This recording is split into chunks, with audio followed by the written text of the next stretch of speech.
Hello and welcome to PCR Live from London, your digital home for all the freshest and latest content here at London Valves 2022. Now, as you can see, we've got a brand new home here in the Excel Centre, and we are right in the middle of the action. And that's exactly what we're going to be giving to you across 5 separate episodes, where we will be bringing you fully up to speed with all of the latest clinical trial data, all of the key learnings, and of course, the hot off the press reactions live from the Congress here in London. So wherever you are in the world, PCR Live from London will be keeping you connected to what's happening here. Now, just before we begin, all of us here at London Valves and the wider PCR family would like to dedicate this digital programme to our dear friend and colleague, Michele Piggy, who very tragically lost his life earlier this year. Michele, for those who knew him, had a big heart, and no one else was more dedicated to medical education, particularly in structural cardiology. So Michele, this one's for you. Okay, so let's kick off now with the programme, and we have a packed programme. And we welcome Dr. Chris Allen. Welcome, Chris, you're our first guest in the sofa. Pleasure to be here, what an honour. Thank you. And you're here now to whet our appetite, really, about some of the really important late-breaking clinical trials that will be presented here over the next couple of days. So Chris, what do we have in store? Well, Chris, as our audience at home will know very well, the late-breaking science sessions are always among the most hotly anticipated at any cardiology conference. And PCR London Valves 2022 is no exception. We've got headline-grabbing studies across the aortic, mitral, and tricuspid valve tracks, so there's plenty to look forward to.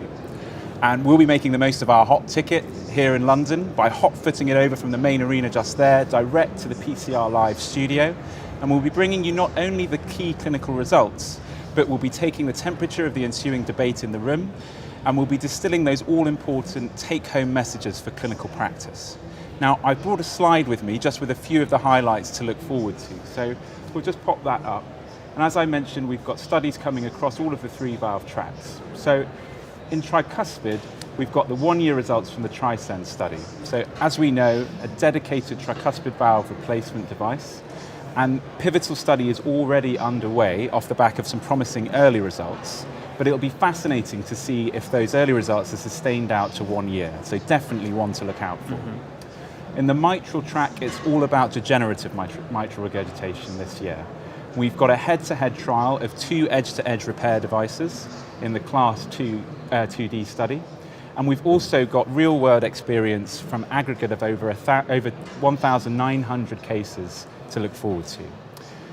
And then from an aortic perspective, it's a tale of new devices and new indications. So we've got the Evolute FX study, and we've got real-world experience from from a large body of cases looking at the newer generation TAVI valves in pure aortic regurgitation. I could go on, there's lots and lots to talk about, but suffice to say, there's plenty to look forward to.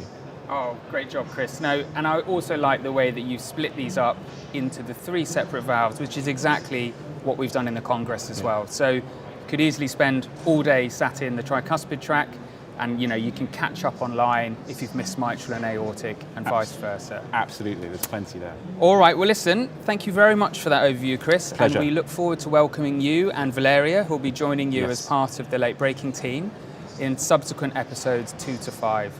So Chris, Pleasure. Get back out there. Thanks very much. And thanks for coming into the studio to see us. So really, I think some very important practice-changing and practice-informing late-breaking clinical trials are going to be presented here over the next 2 days. So let's keep the content flowing, and as we transition now to what I think is really the crown jewels of the London Valves Congress, which is the simulation-based learning and indeed simulation-based track. Now, for me personally, these are the sessions that I go to when I'm on site. And from my perspective, the simulation track has taken my understanding of anatomy and procedural steps to the next level. So, we welcome into the studio the king and the queen of simulation learning, Francesco Maisano, and of course, Pamela Gatto. So welcome, thank you for taking the time to come and see us. Thank you. All right, so Francesco, What is the mission statement for simulation? The mission is very simple. We believe that learning by doing is the best way to learn things.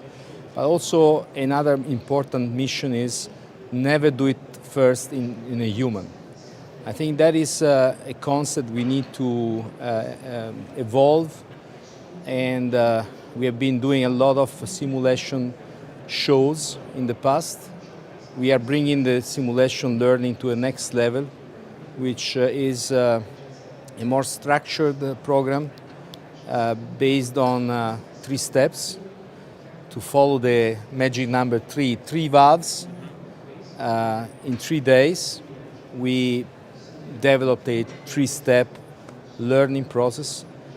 You first go in the simulation lab, simulation-based learning arena, where we have these sessions where you learn by watching experts using different tools to explain details of the procedures.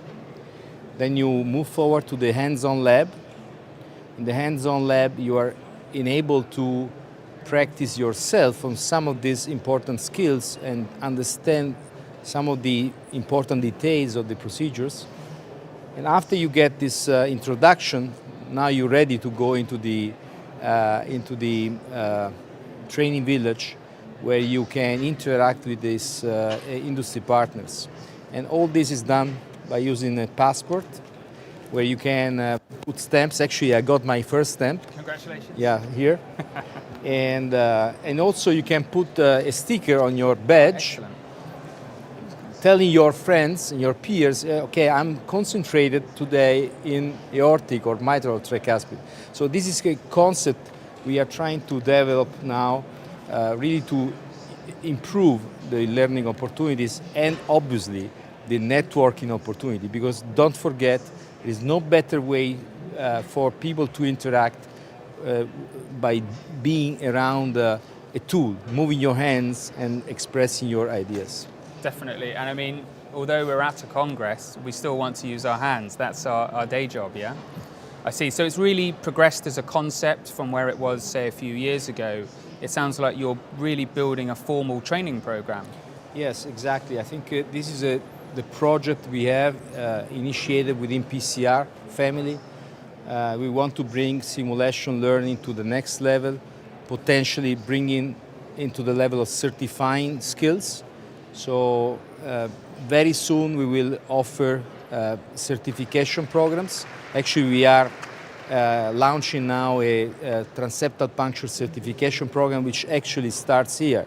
So you get here a kind of introduction to the concept, but then there will be a PCR branded program for those who want to learn how to perform transeptal, using simulation-based learning as a fundamental step to avoid any learning curve happening in humans.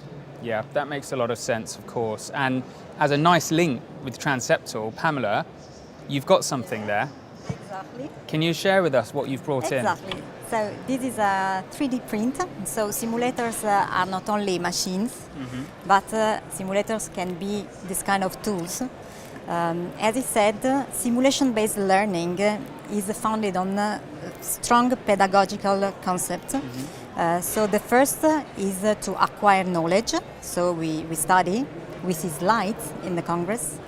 And then there's the other step that is trying to elaborate this knowledge and to go to the practical part and to transform the knowledge, the non-practical knowledge, in something that is useful in our practice, so on our patient.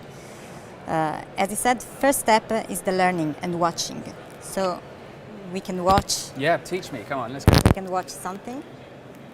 I will show you how many times they show you some echoes or imaging telling you superior vena cava, inferior vena cava, and the septum where to puncture. Okay, here we can learn very fast the positions. So here is the inferior vena cava, Yeah. superior vena cava. Here you have the septum. Right side. If we turn this model, this is a 3D print, we have the left side. So let's take a look how to read this. So we see the superior part and inferior part, the anterior and the posterior.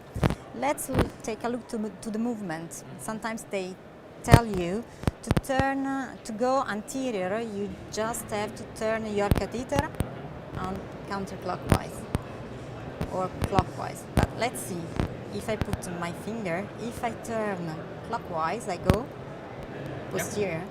If I turn counterclockwise, I go anterior. And then let's see about the puncture. If I do a puncture superior and posterior, here's posterior, superior and posterior, where I go, let's take a look here. So look the distance between my finger and the annular plane.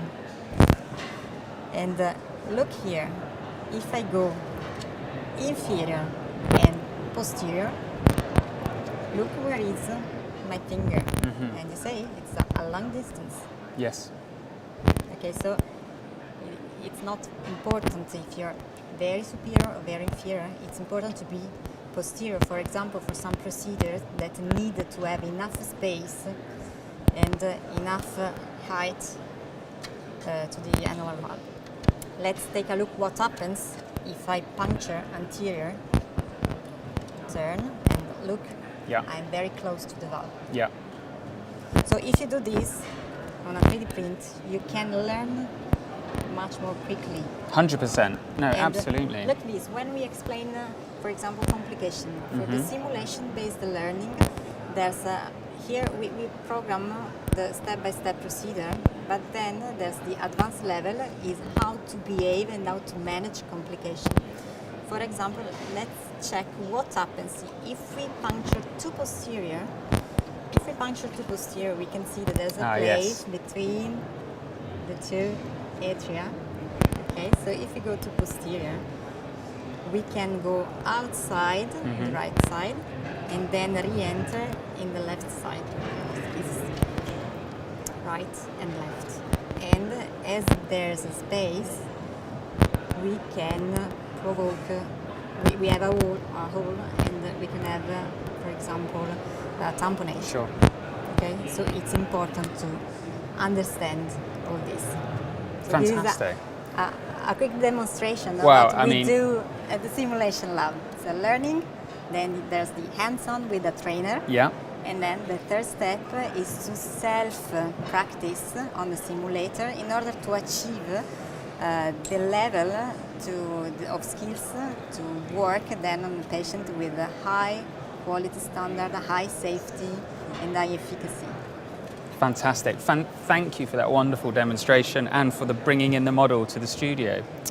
Okay, well, I want to thank you both very much indeed. I know how busy you are, and we'll be hearing from other members of the simulation team throughout the rest of the episodes, and we hope it's as interactive and educative as that was there. So I'm going to release you both now, back out into the Congress. Yeah, we'll see you in there, and go deliver some more world-class education. Okay, so believe it or not, we are in fact almost coming towards the end of this first shorter than usual episode, and we've got much more to bring you in episodes 2 to 5, and we'll be introducing you to new members of the team, including the Hot Topics team and also the Valve Track team, who will be bringing you all of the latest developments across those two fields as well. But let's round off now by transitioning to our last segment, which we're calling Expert Corner. And this is where we get to discuss with some of the pioneers and thought leaders within the field of interventional and structural cardiology. So who better to open with than, of course, course director, none other than Professor Bernard Prendergast. Welcome, Bernard. Thanks, Chris. It's great to be with you. It is great to see you as well. So congratulations, I mean, look out there on what is already You're right. a sensational London Valves 2022. The place is absolutely buzzing. I've just It come is through buzzing. the main forum. It's lunchtime here. Yeah. There's well over 1,000 people there. It's like a Christmas amazing. bazaar. Amazing. It's just extraordinary. So you've just come from the opening ceremony as well. So can you tell our audience how was that, and what types of themes did you lay out for people for the next 2 days? So it's been a very, very busy morning. We've had the opening ceremony, which went very smoothly, some poignant moments, thinking about things that have happened in the last year or so, but also focusing on the fact that we're all here together in London as an international community for the first time in 3 years. We've worked hard during the pandemic to do virtual and studio-based education, but it really is a great thrill that everybody is here. Yeah, and it feels like that as well. It feels like a special year, as I say. Exactly. So is there anything that you're particularly looking forward to over the next few days? Well, there are many things. We've developed a very rich format of the course this year. There's a lot of strength in depth. We're running 11 rooms simultaneously, which is quite a challenge. If we think about the main arena, a plea last year was that we were really looking towards more live cases. And we've responded to that request, we've responded to that demand. We've got 19 live cases this year, either in actual live or virtual live recorded formats. And those cases are coming from Copenhagen today, from London, St. Thomas's tomorrow, from Toulouse on Tuesday. But in addition, they're supplemented by quite complex recorded cases from Mainz, Germany, both from the cath lab and the OR, demonstrating the importance of surgery, even in this progressing transcatheter field. We've got recorded cases from Bern, Switzerland, and we've also got recorded cases from Beijing even. Wow.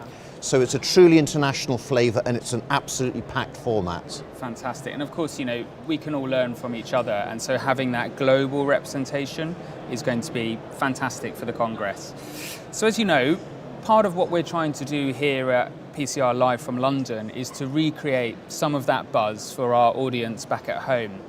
So what do you think will be some of the hot topics that the crowd will be talking about whilst they're here at the Congress? So I think that's demonstrated through the spotlight sessions that we're featuring in the main arena. We thought long and hard as a team about what will be the real melting points in terms of the discussion. And we recognise that TAVI has now been with us as an established procedure for nearly a decade. So we're really talking about the refinement and the real quality edge of that as a procedure, which means that we can offer it to lower and lower younger patients at lower and lower risk. So therefore we need to get a perfect result in every patient if we're going to compete with surgery. So those fine touches to refine the procedure are key. So the programme reflects that. If we come to the mitral and the tricuspid valves, of course, there are a lot of newcomers to the field. So we have a more broad-based educational format where people who have never done an edge-to-edge repair before can come here to London. They can actually see them procedures performed live. They can enjoy the simulation track that you've been discussing with Francesco and Pamela. They can actually do the procedures in a simulated environment, and then they can use the specific devices from specific industry partners that allow them to do the procedure and take it home to their cath lab. So in terms of mitral, we see that as a growing area, but coming on the outside track has been the tricuspid valve, which has really taken a lot of us by surprise. And there's a lot of excitement about the rapid growth in that technology and the rapid growth of numbers. So that's all reflected in the programme. Oh, undoubtedly. And, you know, the tricuspid valve is no longer the forgotten valve. I think we can say that, certainly. Absolutely. So, of course, the conference really, actually, for some, started yesterday. Because I think, is it right, it's the first fellows course that's ever been run at London Valves? That's correct. So there's a lot of newcomers to the field, and of course we need to think always about the next generation. And yesterday we were very proud to host almost 100 fellows from all around the globe, the brightest and the best, who applied to join our course. As Andreas Baumbach put it, they came from Australia through to New York. So we very much had a global presence. It was a step-by-step A to Z of how to do a TAVI in 2022. And it was a very, very important opportunity for networking to allow the next generation to get to know each other, to start to develop collaborative networks, and it was a phenomenal success. Importantly also, we developed the programme in collaboration with EAPCI, the European Association of Percutaneous Cardiovascular Intervention. And PCR London Valve is one of their 2 flagship meetings. And we were very pleased to have the opportunity to publicise and to publish the new curriculum for training in structural heart disease, because we recognise that now we need to have an established track to train the next generation of fellows who will be the next generation of consultants and seniors who will be delivering care to patients. I think that's exactly right, and that sort of speaks to what Francesco was saying about how you can make things more mature. So he's taken the simulation from the concept now through to some level of accreditation.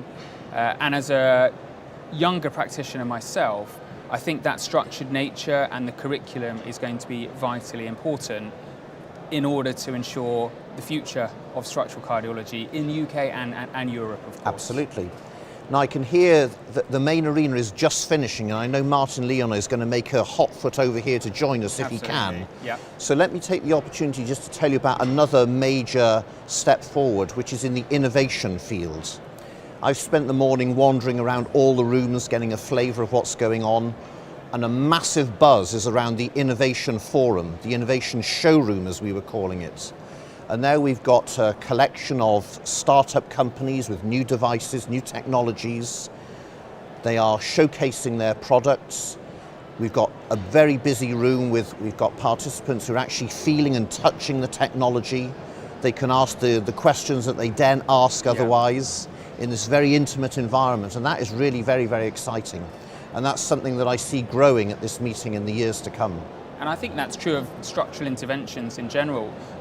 As a physician, you do really feel at the cutting edge of a lot of these, and lots of what we do is in collaboration with industry, and finding out what the latest and the newest technology is coming, I think, is a great addition to the course. No, absolutely. And we couldn't run education without the support of our industry partners. That's undoubtedly true.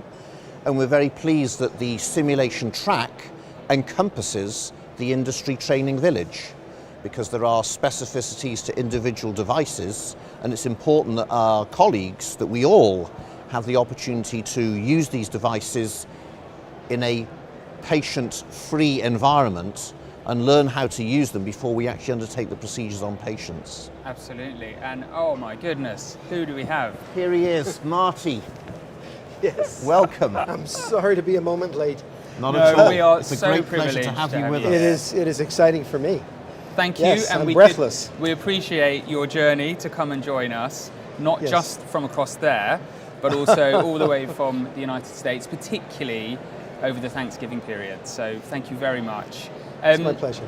And if I may, I'd just like to say that I think you have guided the field in terms of structural intervention in the generations of evidence, which is probably unparalleled in medicine. And what I mean by that is you've taken an experimental procedure, TAVR, and it's progressed through the randomized controlled trials to where it is now in terms of Class 1A, helping hundreds of thousands of patients across the globe. And so I'd love to get your insight to see how you think the transcatheter mitral and tricuspid spaces will play out in the short to medium term. That's a great question. I mean, certainly we speak of the TAVR revolution, although I will tell you that it's taken 20 years for us to achieve this revolution. And as you said, more than a decade of a great deal of evidence accumulation to bring us to where we are. There's no question that the atrioventricular valves are more complex. The disease states are less well understood. The natural history is still being sorted out. The pathologies are from the standpoint of treatment, are less homogeneous than what we encountered in the aortic valve space. So we have to deal with surgical alternatives and optimal guideline-directed medical therapy. So the choices are different as well. I think of the aortic valve as being the outlet of the heart, being relatively simple to approach, frankly, and relatively homogeneous. I think of the tricuspid valve as being the inlet of the heart. And I'm actually believing that it will be more straightforward and easier to manage tricuspid disease than we had originally conceived. And as we saw in the case just demonstrated with outstanding results with the tricuspid valve replacement, I think this is the way of the future. but it's difficult to treat the middle of the heart. And the mitral valve really has been, at least for me, has been the dilemma. The disease spectrum is very broad. We saw a complex case of MAC just a few moments ago, treated with a combination of transapical, TMVR, and then a mechanical leaflet splitting technique. So it gets very complex, it's a series of niche anatomic scenarios, and to be able to sort all of this out and come up with a uniform therapy is challenging. So I think we will need more than one device, we will need better imaging, we will need better pathophysiology understanding in order to be able to optimally treat the mitral space, which over time will happen, but not, I think, with the same degree of completeness and perhaps long-term success than what we've seen on the aortic side. We need to be patient on that journey, don't we, Martin? Yes. Thank you. Some real pearls of wisdom, if I may. And it sounds you've really laid out the challenges that lay ahead, but with the types of people that we have attending, I think the future's bright, and we'll make strides and effort to get there. So just one last question, if I may. Sure. I know you're a busy man, and I think this is probably quite close to your heart, but how important to you is the concept of lifelong learning? And in particular, what is the role of medical education, particularly in structural cardiology?